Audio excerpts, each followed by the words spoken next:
સંજય લીલા ભણસાલીની હીરામંડી વિશે આપણે થોડી વાતો કરવાની છે આમાં. ટ્રેલર આવ્યું ને ત્યારે જ આપણે વાત કરી હતી કે ભાઈ શો નાનો તો નહીં જ હોય. 8 કલાકનો શો છે, 8 એપિસોડ છે, એક કલાકનો એક એપિસોડ છે. ટ્રેલરમાં તમને આમ સ્ટોરી વિશે થોડી ખબર પડી ગઈ હતી ને કે ભાઈ ઇન્ડિપેન્ડન્ટ પહેલાંની એટલે કે આઝાદી પહેલાંની લાહોરની કહાની છે, જ્યાં એક હીરામંડી નામની જગ્યા છે. તો ત્યાંની કહાની છે, જ્યાં તવાયફો છે બધી એની કહાની છે. ચાલો ત્યાં સુધી જો કહાની આ સ્ટોરીમાં રાખી હોત ને તો સારું હતું. હવે એ સ્ટોરીમાં એણે આઝાદી પણ પરાણે ઘૂસાડી છે.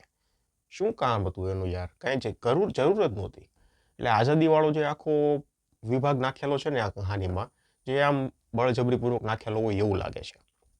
સાથે સાથે વુમન એમ્પાવરમેન્ટની પણ વાત કરવામાં આવી છે, જે મને નથી લાગતું કે આ જસ્ટિફિકેશન આપે છે આ સ્ટોરીને લઈને.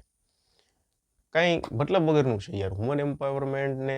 અને પાછું કેવું ખબર કે આ તવાયફોને ગ્લોરીફાય કરવામાં આવી છે કે ભાઈ આ જે કામ કરી રહી છે એ પ્રાઉડવાળું કામ છે. સંજય લીલા ભંસાલી યાર તમે ક્યાં હતા ને ક્યાં વૈયા ગયા, શું બનાવી નાખ્યું યાર, ખબર ન પડી ગઈ.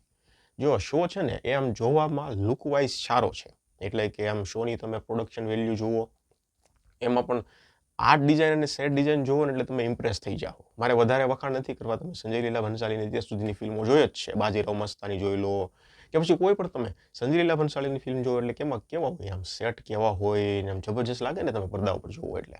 બસ એમાં સંજય લીલા ભંસાલી 100% સફળ રહ્યા છે. તો સેટ ડિઝાઇન આર્ટ ડિઝાઇનનું કામ સારું છે, પણ ફક્ત સેટ ડિઝાઇન આર્ટ ડિઝાઇન જોવા માટે થોડું પબ્લિક કહે તમારા નેટફ્લિક્સના આવા મોટા સબસ્ક્રિપ્શન લે.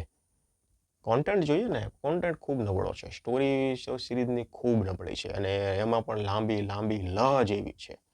8 કલાક આપ્યા છે એટલે છે ને આમાં ઘણી વસ્તુ કપાવવાની જરૂર હતી. પોઈન્ટ ટુ પોઈન્ટ વાત થઈ હોત ને તો કંઈક ને કંઈક થોડી જોવાની મજા આવે. મને એવું લાગે છે કે 5 કલાકમાં મેક્સિમમ આમ શો પતી જવો જોઈએ હતો. પછી વુમન એમ્પાવરમેન્ટ નાખી છે, પછી આઝાદીવાળું પાછું આમાં નાખ્યું છે, પછી એ લોકોની જે અલગ પોલિટિક્સ ચાલે છે તો ચાલે જ છે.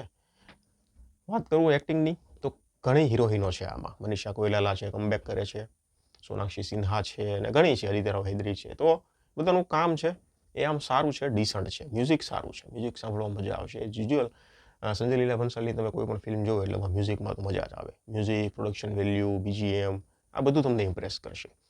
પણ જે વસ્તુ મેન છે ને એમાં તમને ક્યાંક ને ક્યાંક મજા નહીં આવે. અને જે છે કોન્ટેન્ટ સિવાય વાત કરું તો બધું સારું છે. એટલે તમારે જો કોન્ટેન્ટ ન જોવું હોય, તમારે આર્ટ ડિઝાઇન ને સેટ ડિઝાઇન ને મ્યુઝિક ને BGM ને બધું જોવું હોય, સિનેમેટોગ્રાફી, તો તમને ઇમ્પ્રેસ કરશે. બાકી તમારે કોન્ટેન્ટના નામે અહીંયા સંજય લીલા ભંસાલી થોડા ક્યાંક ને ક્યાંક નબળા પડ્યા હોય એવું મને લાગે છે. આ મારો પર્સનલ અનુભવ છે. તમારે ટ્રાય કર્યું હોય તો પહેલો 1 એપિસોડ 2 એપિસોડ જોવો, મજા આવે તો આગળ જોજો. મારા તરફથી હું 2.5 સ્ટાર આપું છું. ધન્યવાદ.